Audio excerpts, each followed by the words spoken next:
I always joke and say that this podcast room is another break room. If you ever need a break from the day-to-day, just book a podcast. Come in here, take a little nap. Yeah.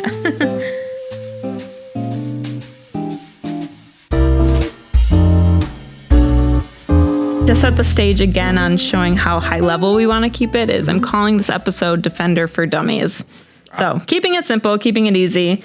Microsoft Defender, like every technology solution, there's obviously confusion. People think you either have Defender in your business or you don't, but there are some scenarios in the middle, which I think is arguably most common, which is a business has Defender, but they're not using it to the best of its capability. So obviously you're the perfect guy to speak to this because this is literally what you do day in and day out. So I'm very excited to get into the weeds. So to start, let's just talk about that umbrella term of Defender and what that actually means to a business. So it's a very good question, but it's also a very broad question. And I think, there's some stuff that we have to clear up when we talk about Defender, right? And I think there's a lot of customers and clients that we talk to. It's like, oh, it's Defender. It's just for antivirus. It's not just one product. A piece of it is antivirus, right? But it's actually a whole family of security tools that work together as part of Microsoft's modern security stack. So when we think of it, sure, there's Defender for Endpoint, which protects your devices, right? Your laptops, the stuff that's inside of your business. There's also Defender for Identity, which I just did a webinar about it, which watches your Active Directory for identity-based attacks, right? So you're logging in as yourself inside of your network. It's watching who you are and what you're doing and making sure that you're safe. You also have Defender for Office 365 that protects your email and your collaboration tools. So, of course, your Outlook, your email, all that kind of stuff, right? We also have Defender for Cloud Apps, which helps monitor and secure your SAS usage, right? So that's out there as well. And last but not least, we have good old Microsoft 365 Defender, which ties it all together in a unified security console. And we'll talk about that a little bit later. So, going back to your initial question, it's each one of these, they play a different role, but the real power is how all they work together. So yeah, okay. So, and you touched on this already, but in case you have anything to add in terms of, I know there are free services out there, or I know there are individual plugins that people use. Why is Defender the better option? There are a lot of security products out there. There are a lot of good security products out there. Don't get me wrong. But when you're under the Microsoft umbrella, there's so much integration that's done inside of that product. And look, I hate to say it sometimes, but I like the integration between the pieces that are put together. You get a unified report back and what's going on with your individual identity, device, what's coming in and out of your network. You don't have to worry about piecemealing that together, which makes, at least from my instance, and like we protect a lot of clients here, right? Mm-hmm. I don't have to go looking around through a ton of different third parties to give me a dashboard to see what's going on in the products, right?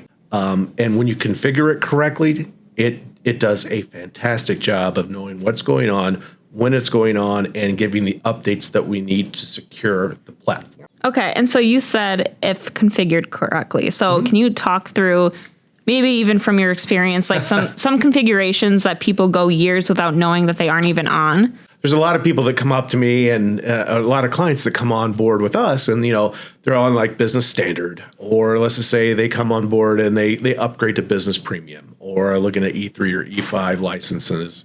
And, they come up to like, they don't know that they've even have, Defender for Endpoint or Office 365, or they don't have their phishing or their malware or anything like that configured correctly.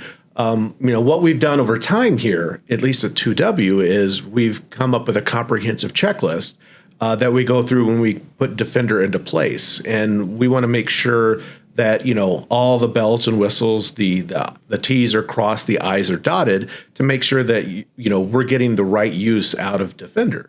Mm-hmm. So that when we do get an alert, our technicians can go out there and look at those alerts and making sure that if it affects one, it may affect many, and we can respond accordingly to what those alerts are. If you look at it, it's up to me, it's up to our security team, or it's up to, if somebody is out there that's listening to this podcast, it's up to them to kind of get educated a little bit when it comes to security. we talked about it a minute ago. It's not just antivirus that you have to look for. Yeah. So if someone implements Defender and they have it all configured and we say it's configured to go, so it's not just their opinion, like we give them the green light. Yeah. Does that mean it's configured for life? No, I wish it would configured for life. I think there's good hygiene, I guess you could call it, and that's what we call it a lot around here.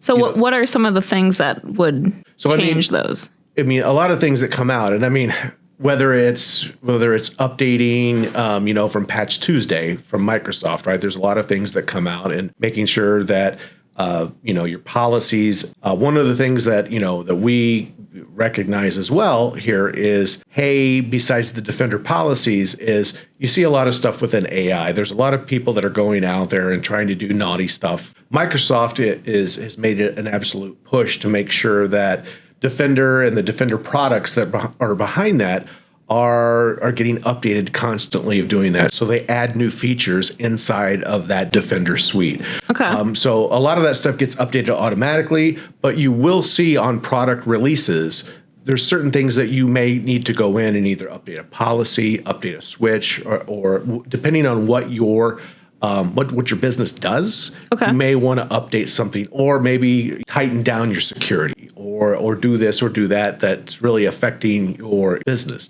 The other thing that's really neat as well is if we're really into security here in regards to like GCC and GCC High, which are more like government tenants as well. It kind of goes across the board. So when you're looking at that and tightening down those controls because of, let's just say, your business with the government, you really have to be cognizant and really understand what you're trying to do for you to pass an audit. And Defender really helps do that. Yeah. Okay. So you mentioned how with AI they have added things on the back end for Defender that people are now able to turn on. Sure. So one of my questions was this always the suite of tools, or has it evolved? So what was the beginning of Defender? So, I mean, it has been around for a while, but if you've looked at kind of the beginning, right? I mean, Defender for Identity wasn't always there, right? It's really kind of grown, especially since, and for us older people, I will say, if you grew up with Active Directory, which is now Intra ID, they keep adding on, a lot of different new things into Intra ID, right? So identity has been a key focus right now within Microsoft of being a key point of making sure that user identity is being protected out there. So I mean it's been a fairly new focus of Microsoft with Defender for Identity. The same thing goes with cloud apps, right? We didn't really have cloud apps if you look back in the day. A lot of focus has been put in around cloud apps to make sure that those apps have been protected. As we've kind of grown up in the cloud now over the past, let's say, 5 years, a lot of that Defender that has been put into place has really grown up as a complete product. And antivirus, malware, intrusion detection, and you name it. And the fact of the matter is, outside of the Defender, you can really pull that product into different ways, including like Microsoft Purview and some other things within your Microsoft tenant as well. It becomes that complete puzzle package and putting that all together. And behind the scenes, you can use it and query it in different ways as well. So if you're new to Defender, it's easy to kind of set up up front. But if you want to go deep down Defender, if you have a very large organization or a multinational organization, you can really set it up to make sure that all your endpoints are protected. I mean, it works well with Intune. It is quite a tour de force in regards of putting that together and protecting your tenant. Mm-hmm. So part of Defender for Business is included in Business Premium licensing. And then you have like Defender for Identity separate, right? And then Correct. Defender for Endpoint, is that separate? That's correct. So there's a lot of things that you can take from licensing out. So Defender for Identity, it comes with E5 licensing. If you have Business Premium, it doesn't normally come with Business Premium, but you can add it on. And I always like to say, you have a la carte functions with Microsoft as well. When you have like Business Premium and when you have like E3 licensing, you get the the great pieces of Defender, but then you can add some of those a la carte functions on top of that. Okay. We can really demystify that here at 2W. Like I said, I'm super happy to talk to anybody about licensing. I had an hour-long conversation last night about licensing. And we can kind of tailor that Defender package and suite for you. There are a lot of things within Defender that work well, but sometimes, if you have, there's a difference between having 20 people and 2,000 people and 20,000 people as well. Right. So we kind of work within your budget, and we also work within your technology and what you're trying to do. So if you're out there and listening to this, really kind of think about it as kind of a business owner and what you're trying to accomplish. All right, you kind of jumped the gun, but would you have any other advice for anyone that is starting to implement Defender solutions into their business? Absolutely. Well, there's some quick wins that you can talk about. We talk about the Microsoft Secure Score. We have a package here that we work with a lot of our clients in regards to their Secure Score and bringing it up, right? So it's called, we basically we work with a lot of our clients in increasing their Secure Score, which is basically how do we lock down your environment efficiently, not causing harm to your users? And by harm, I mean they should be able to do their work every day without having to, not necessarily negatively impact their work environment. So we do a really good job at that. So and we work with the Microsoft products internally here to make sure that your Secure Score goes up. The more your Secure Score goes up, the better your protection and the recommendations that you have inside of your tenant really exemplifies your security posture. The other things that we talk about, right, are making sure that you have Defender. If you're going to use Defender for identity, making sure those sensors are deployed out is super easy to do. Like I said, I had the webinar about that the other day. You don't have to deploy it on devices. It just goes on domain controllers. Super easy to do. Another thing, we have attack surface reduction rules that come in Defender. Super easy to deploy. You can do it in Intune. It's magnifique. It's just really easy to do. Fantastic. Well, everyone loves that. All right. And then you've also got email protection policies. We were actually discussing that here at 2W this week about our email protection policies. You talk about, if you have Outlook out there, you talk about safe links and safe attachments. So remember, if you're getting in like PDFs or Excel files or Word files or any of that kind of stuff in your email, they're scanned before you even open them, right? So remember, if you don't want to necessarily open up something that may have malware or may have an executable on there, before those emails get into your inbox, they're already scanned. So that's one of the things that's really nice. Yeah, that's crazy because sometimes we'll email someone in the same room and you can see how fast it gets to their inbox. So to think about it's scanned in between that small period of time is crazy. Well, and like I said, and nowadays, how things that are coming, you'll also see like some of those things where it's coming from an external source. There's a lot of different policies that you can put inside of Defender and inside those spam and phishing policies to eliminate possibilities of, let's just say you don't get that Amazon gift card that's got think they have $1,000 gift card, and all of a sudden you click on it and the next thing you know, your network goes down. So we try to protect against that, and we can set up those policies internally to rectify those problems before they even become a problem. So that's fantastic. Awesome. Okay, I have kind of a game. So I love games. I looked up some of the most common scenarios that people run into, and I was hoping to have you act as the tool, which in some cases will be Defender, in some cases maybe not. And you kind of talk through how it would have maybe prevented the problem or made the process easier to resolve. Okay. If that makes sense. Okay. No pressure. So scenario 1. A team member finds an unmarked USB drive in the parking lot and, against company policy, plugs it into their computer. Moments later, strange files start appearing and the system slows down significantly. Part of that is how we set up your security posture. But one of the things that we do is making sure that, and that goes down to the Secure Score that we talked about earlier, right? Is making sure that unless it's really needed, making sure that we turn off USB drives specifically for specific purposes. That's done through Intune. The other thing is you have drives that are constantly being scanned, such as your devices. and those are being scanned by Defender as well. We do that here. Okay.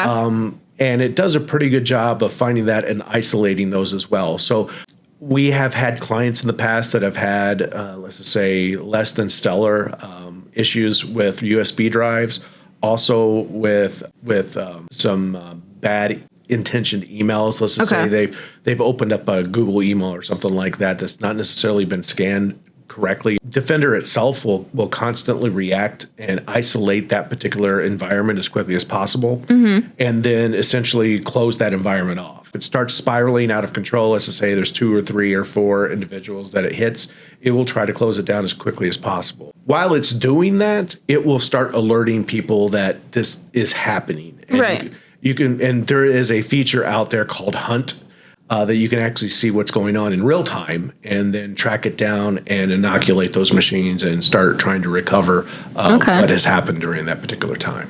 Awesome. Okay. Well, now this one's kind of flipped. So again, another scenario. So go for it. This is from Resolve IQ, by the way. So shout out to him. Okay. So an employee decides to leak sensitive customer data out of frustration after receiving a poor performance review. They access files they normally work on, but then upload them to a personal cloud storage account in an attempt to delete traces of their activity. I think there's a couple different things to think about in this. It's not necessarily even a Defender type of thing, but it's a very good question, because I get this question asked a lot from a lot of our different clients. Like, what happens if person A leaves the company, and what happens to the point of the data that they have? They have company data on their OneDrive, or they have data on a shared drive, whether it's a cloud drive or a physical drive that's on a computer. This is a fantastic question as well. What happens to that data, and do they have authorization of that data? Quite frankly, it's the company's data, right? So one of the things that you look at is it's not necessarily a hack, right? So because at that point they had access to that data. Right. So what do we know about that data? Well, we know that they took that data and there was a large glut of data. Let's just say maybe it was a 500 gigabytes of data that they took off that drive. Physically of that data, we can see that they moved that data at X amount of time. There's a couple different ways of looking at that. One way, and since you're on the Microsoft stack, you can use Microsoft Purview to look at that data. So I can go and look at Microsoft Purview, which basically logs everything within your Microsoft tenant. I can look up that user, and I can look up last access. I would kind of recommend people that are listening to this particular podcast is make sure you check out Purview as well. Purview works hand in hand with Defender as well as a super solution of goodness, is what I will say. You can actually see what's going on in your environment. You can see that John Smith went out there and moved 500 gigabytes of data, as of course you try to shut down that account as possible. But like you said, maybe he or she was, smart and tried to move that data before they were let go or something.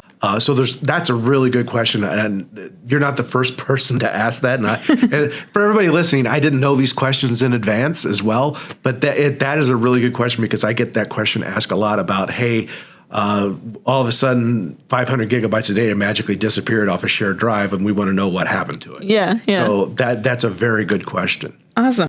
Okay, first I want to make sure, do you have a hard stop at 3:30? No, I don't. Okay. All right, perfect.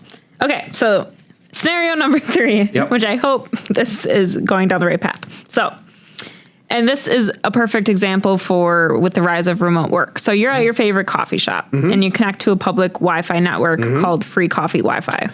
Unbeknownst to you, it's a fake network set up by a hacker to intercept your personal data, like login credentials and banking information. Is this a Defender? Yes. Okay. Yes. Okay. How would Defender help with this? So that's a good question. So you've gone to a coffee shop, which once again, it's always a bit of a misnomer going to a coffee shop, or going to, let's just say, even like you're getting an oil changed and you're at a remote network. You don't even know what remote networks are out there, right? You could have like coffee shop 1, coffee shop 2, and you don't know what you're connecting to. And that's always a bit of a shoot in regards to what you're going to get out there. And if you connect to the wrong network that say it's free Wi-Fi, And as what you're saying, it's basically not free Wi-Fi. It's somebody else doing something very naughty. And let's just say your device is taken over. So you've gone there, you've entered your credentials, which could be Defender for Identity, right? And once again, they have some malware that's on this particular network. They've come through. Let's just say it's a brute force attack or it's a pass the ticket attack or something like that. We talked about this a little bit the other day within our Defender for Identity discussion as well. And say they have somehow intercepted and are now took over your device. That's one of those things that Defender has you kind of covered with that. So it can figure out, because no matter what, you're still within the Microsoft tenant. You're still logged into Defender. So it knows that you've kind of gone off the reservation. You're in the ether in regards to like a coffee shop. You're not at the office or not remote at your house that you're constantly at. So it knows that something's different. And then it also notes that something is going on within your environment. Let's just say something is constantly attacking through a piece of code or something like that that's not doing something good. First thing that it'll do is probably shut down your environment. The next thing you know, that Defender's like, something is going on, something is not right. It's going to shut down your environment. It's going to notify your IT staff or whoever's managing your environment, whether it's us or your IT. They're going to come in and take a look at what's going on, whether it accessed anything that needs to be sanitized or inoculated. And then it's going to say, how are we going to fix that particular user? So more than likely, it's going to have that user shut down for a little bit. You're probably going to have to multi-factor that user and kind of re-update that. Don't know if the user's computer is kind of messed up, then we're probably going to have to either autopilot that device. But once again, we do have processes and policies in place to take care of that. So, and those we always warn people as well, is when you go out and you're using public Wi-Fi, make sure you understand which Wi-Fi you're connecting to, because you will see a lot of stuff out there that'll say like Starbucks free Wi-Fi and then Starbucks free Wi-Fi 1. Make sure you're connecting to the right free Wi-Fi. Be cognizant of what you're connecting to. Yeah. Good. That's a good message. Well, I know a lot of people will find this very valuable, so thank you for sitting in, taking a break. Unfortunately, break is over, so you got to go back to your day-to-day, but back to the fun. I appreciate it. No, it's great. Thanks, Danielle.